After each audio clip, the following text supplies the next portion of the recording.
Yes, guys. Thank you for listening to the Bridge to Buctober podcast, where we talk all about them Pittsburgh Pirates and that.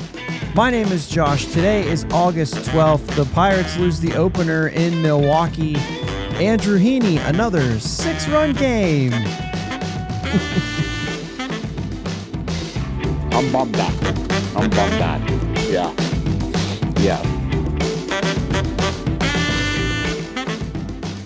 Andrew Heaney now carries a 4.99 ERA in 119 innings pitched and a 1.32 whip.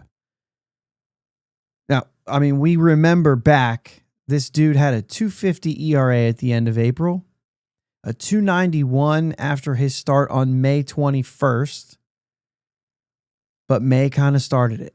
He had 5 starts in May, gave up at least a run in each of those 5 games. He would do the same in June, except for his last start, which he went 6 2/3 innings against the Cardinals after giving up 7 runs in each of his 2 previous starts. 4.16 after that. And it keeps going. 3 starts in July and a relief appearance thrown in there. Again, his last of that month was a scoreless, I think, through 5 innings, 4, 3, and 7 runs in his other 3 games pitched. A 9 ERA in July, moving his ERA to 4.79. He's given up 4 1 and 6 in his 3 starts this month. July 20th, the ERA got to its highest point of 5.03. And I said now it's at 4.99, making it absolutely impossible to trade him at the deadline. Overall, 1.7 whip in the last 2 months. His average against is somewhere around 330 during that time.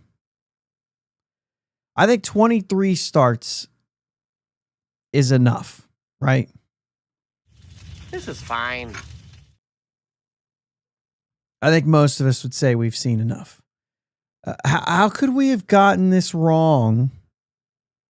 I don't know. I guess we moved Bailey Falter, and I'm not going to say that I miss Bailey Falter, and I don't want to make this about Falter. He's thrown 8 innings with the Royals now, and he's given up 9 runs. So, like, I mean, let's not get it twisted. This is not about Falter.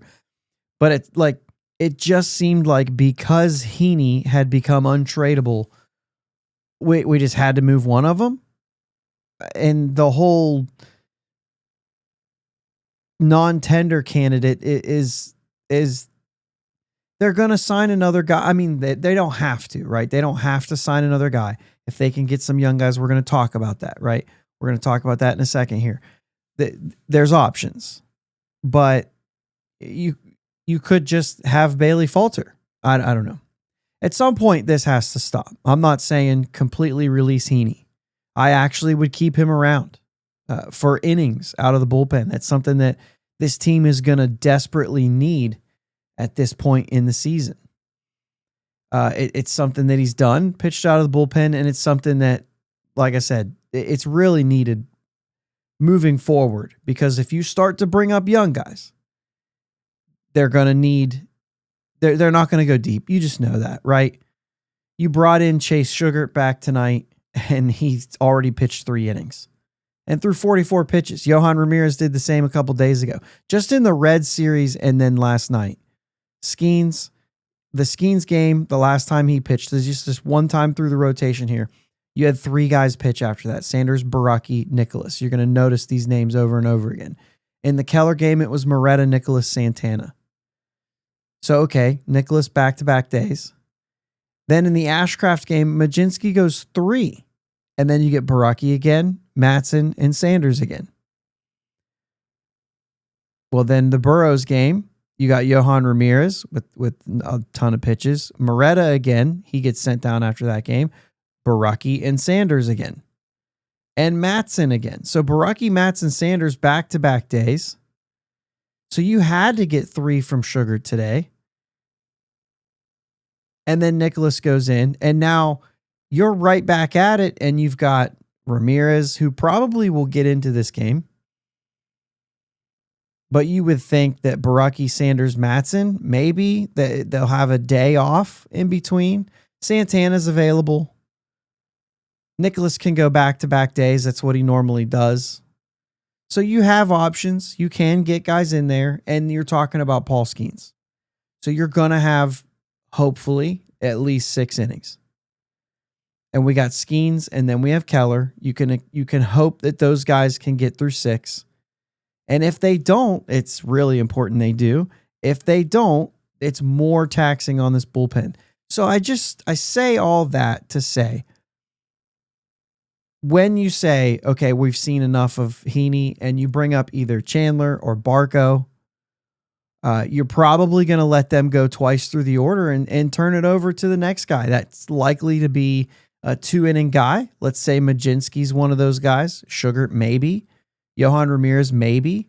If Johan Ramirez is still around, because you got to move somebody, right? Someone's going to have to go. But for me, I would keep Heaney up there, and I would let him go multiple innings of relief and do it more often to get us 2-3 innings, depending on where these guys go. And you've got Ashcraft and Burrows also in the rotation right now, and they could have the same fate. And so you're going to need long relievers out there. And right now, because of Ashcraft moving into the rotation, you've got Majinski. And then possibly, like I said, possibly some of these other guys who aren't really, they're going long rather than a guy who, I mean, Heaney just went 90 pitches. So for him to throw 40 would be not going long. But we've got to get those 2 guys specifically, really 4 guys when you talk about Ashcraft and Burrows, and you're talking Bubba and Hunter Barco. You've got to get those guys some experience. That's what the rest of the season is about. You also have Oviedo, who when he's available to come back up, he could come up. You also have Thomas Harrington, who actually just went on the 7-day IL. So maybe at some point down the road, he gets another cup of coffee. I don't know. Maybe not because of this, but I don't know. And you hear the rumblings, right? People are talking about this because you start to lay this out. And this pitching staff is beginning to look like a weakness. Listen, that's nuts. The way that Burrows and Ashcraft right now are getting opportunities, you would like to have less of this kind of thing going on next year, right? You would hope that some guys are ready innings-wise to take the ball a little more than they are, and those 2 guys are starting that. You're going to have Barco, you're going to have Chandler, that they have opportunities, then they might be a little bit more limited. Oviedo, not knowing how far he'll go, there's going to be situation for him as well. And then you still have Skeens, you still have Keller for now, and then Harrington, and the options are all there. We've already talked a lot about those. You could bring in another free agent on a 1-year deal, like a Heaney, like a Anderson, like a Quintana, like they've been doing, right? I don't know, but if you don't get them there, specifically the minor leaguers, and I'm going to go Oviedo too. I'm going to say Oviedo, and I'm going to say Barco and Chandler. Those 3 guys in particular, you want to see them. You want to see them pitch in the major leagues too, not just about innings, not just about pitches, but about going up and seeing what they got. I mean, Bubba Chandler's still kind of getting away with some of his issues that he's running into. He's got to face this. He's got to show up. He's got to see if the stuff is actually good enough to get by. And then if it is, then that just bodes even better for when you can limit the walks, right? Which is the biggest thing. Limit the walks. And then you're in a good place to say the stuff is nasty. We love seeing it. You obviously can see where everything would be great, right? Unless you don't get them there. We've seen more struggle, I guess, from Burrows lately. Yeah. I mean, these things are normal. It's almost critical. I said this on yesterday's show about Bubba, that it's nice to see him struggle prior to this because struggle is good for development. It's good for experience. It will help them move forward. And for Burrows, we've seen a little bit of it lately. Even in this last game, it was mostly good, but he had one bad inning. And you know what? I mean, for a guy who's probably slated to be a 4 or a 5, that's okay. But I'll tell you, Burrows is actually more on my radar than he was before. I had him pegged for the bullpen, and now I'm not so sure. I've really liked what I've seen. The changeup is really good, and a good changeup goes a long way and is very good for a starting pitcher. A lot of starting pitchers find their way into the major leagues without the changeup and are trying to add the changeup. I mean, Paul Skeens was adding the changeup after he got here. And now his is nasty because he's a freak, right? The same with Ashcraft. However, I've still liked it a lot more from the pen, but it's major league experience, and now he's getting an opportunity to do that from the beginning of the game. And this is a guy whose stuff is there and looks like he could be really good, and this experience goes a long way. We need to see more of Oviedo, Bubba and Barco, but Oviedo, there's still a ton to like about this rotation. And if you listen to yesterday's show too, then you heard me mention that even a Keller trade likely means another free agent signing too. So it's not that you just say, well, then you lose Keller in a trade. Well, yeah, but you backfill that, right? A Keller trade is not going to be it. You backfill that with another guy. So I think we counted like 8 or 9 guys that were legitimate options for the rotation. And obviously there's 5 of those. So you've got 4-ish, 3 or 4 extra guys. And you need a little bit more than that. Jared Jones will be a late addition to that. But also, if you subtract from that, you also add. Like I said, you backfill that position on a short-term deal. That would make a lot of sense. You don't make that move without something like that available to you so that you still have A, another pitcher, B, a guy who's able to go innings, and also a veteran. So you're able to do that sort of thing to backfill. It's not going to be Mitch Keller, but hopefully you add enough in the trade to the offense that you're able to do that. And then, like I said, bring in one of these veterans on a deal like that. And if you're out, you move them, right? It's the same thing. The offense is still going to need power. Go listen to yesterday's show when this one's done to hear all the numbers. If you missed them, go listen to hear all those numbers about this offense. We also talked about Bart only having 1 home run this season. Well, the offense in Monday's game was a Bart solo shot. So now he has 2. 2 home runs. Reynolds doubled, Triolo singled. Those are the 3 hits that they got. Kutch walked, and Jack got a pinch hit for Canario and walked. 5 base runners. Kind of. Bart never actually was a base runner because he hit a home run, but you get the idea. 5 base runner. They did limit strikeouts. They only had 5 strikeouts. So, looking for a clip here. Well, Lottie frickin' da! Obviously, you only had 5 straight. The Pirates were 10-7 in games where they struck out 5 or less times in a game. They're now 10-8. It's not even something you could take away from it. Not even something you could take away from it. All right, guys, let's take a deep breath. Monday is over.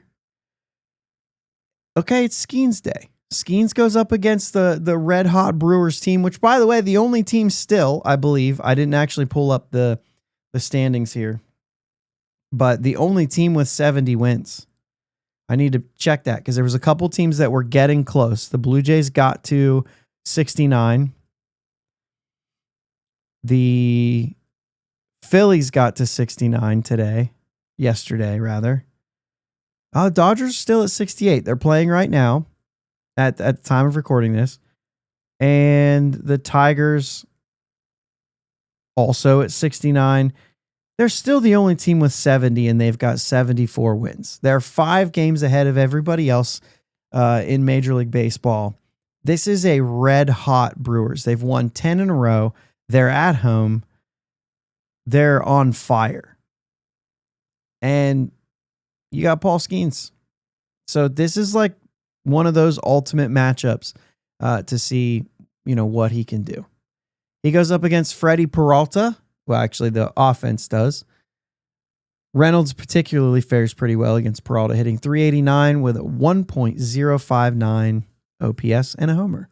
Kutch and Nick Gonzalez also have a homer and have some pretty good numbers against him too.